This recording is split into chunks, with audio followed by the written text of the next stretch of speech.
हैं ANM यानी कि ऑक्सिलरी नर्स मिडविफरी, यानी कि ये 1 से 2 साल का कोर्स होता है जिसकी ड्यूरेशन इंस्टीट्यूट्स पर डिपेंड करती है। इसे करने के लिए आपका 10+2 क्लास क्लियर करना जरूरी है। आर्ट्स और साइंस स्ट्रीम के स्टूडेंट इस कोर्स के लिए अप्लाई कर सकते हैं। इस कोर्स को करने के लिए कैंडिडेट का क्वालिफाइंग एग्जाम में 40 से 50% मार्क्स गेन करना जरूरी है। कई इंस्टीट्यूट्स में केवल फीमेल स्टूडेंट इस कोर्स के लिए अप्लाई कर सकती है और इस कोर्स के लिए कैंडिडेट की एज कम से कम 17 साल और ज्यादा से ज्यादा 35 साल होनी चाहिए।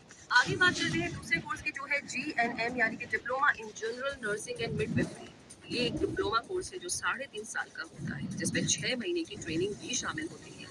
ये कोर्स करने के लिए आपका 10+2 क्लास साइंस PCB से क्लियर करना जरूरी है और इसमें कम से कम 45% मार्क्स होने जरूरी है और आपकी उम्र कम से कम 17 साल और ज्यादा से ज्यादा 30 साल होने की कंडीशन में ही आप ये कोर्स कर सकते हैं। अलग अलग इंस्टीट्यूट्स में GNM कोर्स में एडमिशन के प्रोसेस में थोड़ा डिफरेंस हो सकता है। तो आइए अब आगे हम बात करते हैं BSc नर्सिंग कोर्स के बारे में। BSc नर्सिंग एक 4 साल का प्रोफेशनल कोर्स होता है जिसमें एडमिशन लेने के लिए आपका 10+2 क्लास फिजिक्स, केमिस्ट्री और बायोलॉजी से कंप्लीट किया जाना जरूरी है। इस कोर्स में एडमिशन के लिए बहुत से एंट्रेंस एग्जाम होते हैं जैसे JIP MER, integral university entrance test, IGNOU ओपिनेंट, अलाहाई यूनिवर्सिटी एडमिशन टेस्ट और NUP MET। और एंट्रेंस एग्जाम क्लियर करके आप नर्सिंग कोर्स में एडमिशन भी ले सकते हैं। आइए आगे बढ़ते हैं थोड़ा और बात करते हैं BSc नर्सिंग कोर्स के क्राइटेरिया के बारे में।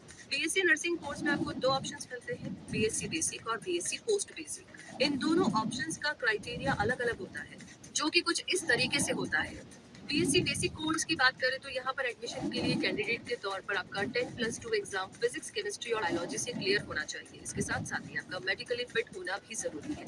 BSc पोस्ट बेसिक कोर्स की बात करें तो यहाँ पर एडमिशन के लिए कैंडिडेट को सबसे पहले 10+2 एग्जाम फिजिक्स, केमिस्ट्री और बायोलॉजी से क्लियर करना होगा।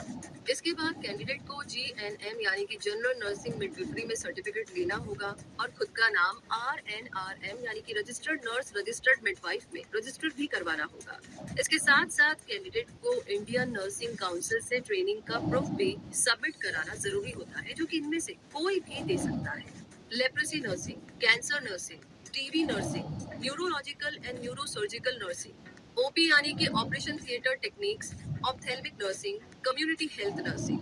तो नर्सिंग कोर्स का जो क्राइटेरिया है और जो कंडीशन है उसे जानने के बाद में ये जानना भी जरूरी है कि नर्स के रूप में आप में कौन कौन सी स्किल्स होनी चाहिए। नर्स का प्रोफेशन एक नोबल प्रोफेशन है जिसमें आपको हर दिन अलग अलग तरह के पेशेंट के साथ डील करनी होती है। ऐसे में सबसे पहले आप में पेशेंस यानी कि धैर्य का होना बहुत जरूरी है क्योंकि इस प्रोफेशन की सबसे पहली जरूरत पेशेंस ही है। इसके साथ नर्स के तौर पर आपको पेशेंट की केयर करने से जुड़ी मेडिकल नॉलेज भी होनी चाहिए और पेशेंट्स के रिकॉर्ड मेंटेन करने जैसे वर्क करने के अलावा आपकी कम्युनिकेशन स्किल्स भी इतनी बेहतर होनी चाहिए कि आप पेशेंट की तकलीफ को कम कर सकें और उसे यकीन दिला सके कि वो बहुत जल्दी ही ठीक हो जाएगा।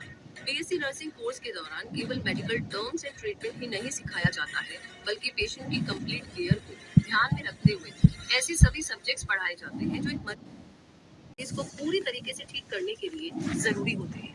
यानी इस कोर्स में anatomy, physiology, biochemistry, pathology and genetics, microbiology, pharmacology, medical surgical nursing और ऑपरेशन थिएटर टेक्निक जैसे सब्जेक्ट्स की स्टडी के साथ साथ psychology, nutrition, sociology, communication and educational technology, psychiatric nursing जैसे सब्जेक्ट्स भी पढ़ाए जाते हैं। तो आइए अब BSc नर्सिंग कोर्स करवाने वाले इंडिया के कुछ बेहतरीन कॉलेजेस के नाम जानते हैं। Shri Ramachandra university Chennai, SRM university Kattankulathur Chennai, Christian medical college Vellore, KLE university Belgaum, Annamalai university Chidambaram, Symbiosis international university Pune, Banaras Hindu university Varanasi, Sharda university greater Noida और गवर्नमेंट मेडिकल कॉलेज नागपुर। चलिए अब आपको BSc नर्सिंग से जुड़े करियर ऑप्शंस के बारे में बताते हैं।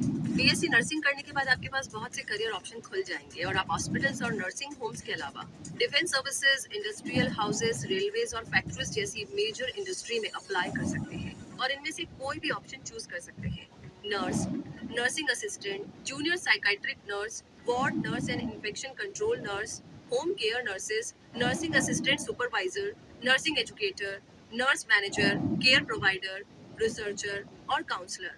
तो आगे BSc नर्सिंग से जुड़ी टॉप रिक्रूटर कंपनीज की बात की जाए तो ये है Apollo hospitals enterprises, Fortis healthcare, Columbia Asia hospital, Medanta Medicity, max hospital, Manipal hospital, global hospitals. तो ये तो हो गई कंपनीज की बात। अब आगे बीएससी नर्सिंग करने के बाद जब आप जॉब के लिए अप्लाई करेंगे तो आपके कॉलेज या इंस्टीट्यूट के रिकॉर्ड और आपके वर्क एक्सपीरियंस के बेस पर आपको सैलरी मिलेगी, जो कि कुछ हद तक उस ऑर्गेनाइजेशन पर भी निर्भर करेगी जहां पर आप अप्लाई करेंगे। अंदाजे के तौर पर ये कहा जा सकता है कि बीएससी नर्सिंग कैंडिडेट फ्रेशर के तौर पर लगभग 3 लाख पर एनम सैलरी पा सकता है, जो कि हर कैंडिडेट की स्किल्स और एक्सपीरियंस के अकॉर्डिंग चेंज होती रहेगी। तो बीएससी नर्सिंग कोर्स करने के बाद अगर आप जॉब करना चाहे तो इससे जुड़े करियर ऑप्शंस और सैलरी के बारे में तो आपने जान लिया है। लेकिन अगर आप बीएससी नर्सिंग के बाद जॉब करने की बजाय आगे स्टडी जारी रखना चाहते हैं तो आपके लिए काफी सारे ऑप्शंस हैं। मास्टर ऑफ साइंस यानी कि MSc nursing, master of science MSc biotechnology, master of science MSc neuro science, master of science MSc renal science and dialysis technology, master of science MSc medical microbiology and medical biochemistry, master of science MSc medical sociology, post graduate program in public health management यानी कि PGPPHM, और साथ ही MBA in pharmaceutical management. तो आप चाहे तो masters degree लेने के बाद नर्सिंग में एमफिल या पीएचडी भी कर सकते हैं।